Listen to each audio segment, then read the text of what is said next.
आज भी एक दफ़ा कहा गया था कि शायद अदालत ये जो सुप्रीम कोर्ट प्रैक्टिस बिल है इस हवाले से कुछ ना कुछ फैसला सुना देगी, लेकिन जज साहब फरमाते हैं कि अगली समाअत के ऊपर इसको हतमी इस पर फैसला आएगा। आपके ख्याल में ये वाकई ही एक डिबेट है पार्लियामान की सुप्रीमेसी के हवाले से या फिर जिस किस्म की कानून साजी कुछ अर्सा पहले होती रही वो बहुत सी डिबेट रही कि किस हद तक इख्तियारात वहाँ पर होने चाहिए, और जिस किस्म की कंट्रोवर्सी फॉर्मर चीफ जस्टिस साहब जस्टिस बंदियाल के हवाले से रही एक उसको भी बड़ी अहमियत दी गई। आप आज की कार्रवाई को कैसे देख रहे हैं? देखिए, कार्रवाई तो लग रहा था, पहले उनका रहा था कि ये क्योंकि फुल कोर्ट बैठती है तो बाकी काम जो है कोर्ट का बड़ा इफेक्ट होता है, तो उन्होंने कहा था कि बाकी बहुत ज़्यादा केसेस हैं तो वो चाहते हैं कि जल्दी से जल्दी इसको वाइंड अप करें, लेकिन जिन लोगों ने पिटीशन दायर की हुई हैं तो उनको सुने बगैर भी ये केस का फैसला नहीं हो सकता। तो लिहाजा उन्होंने कुछ टाइम स्केड्यूल इस तरह किया है कि नेक्स्ट वो चाह रहे हैं कि अगर 9 अक्टूबर को जब केस लगेगा तो इसको रैप अप करके कोई भी जो डिसीजन आता है उनकी फुल कोर्ट बैठी हुई दे जाए। अब इस लॉ की जहाँ तक बात है कि एक तो मैटर सब्जेक्ट से हम ज़्यादा से बात नहीं कर सकते, लेकिन इसमें इंटेंट ये थी कि आप देखें कि जब बेंच बन रहे थे उस वक्त उमर था बंदियाल साहब के,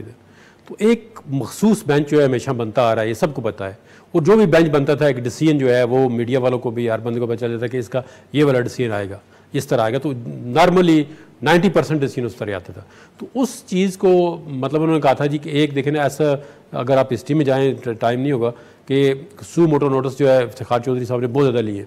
और ऐसे लिए कि कोई मतलब है कोई बंदा सोच ही नहीं सकता कि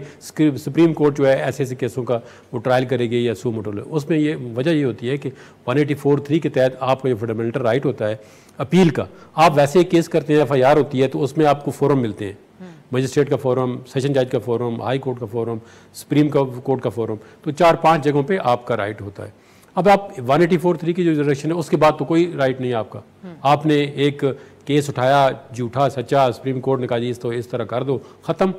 उसकी कोई अपील नहीं है। तो उस अब ये एक डिबेट है कि अपील आया कॉन्स्टिट्यूशनल अमेंडमेंट के जरिए राइट देना चाहिए या जो पार्लियामेंट ने एक्ट बना दिया इसमें ये ठीक है। अब इसमें एक सिर्फ टेक्निकल बात यह कि जब फुल कोर्ट बैठती है तो उसके आगे फिर ये अपील नहीं हो सकती। अगर बेंच की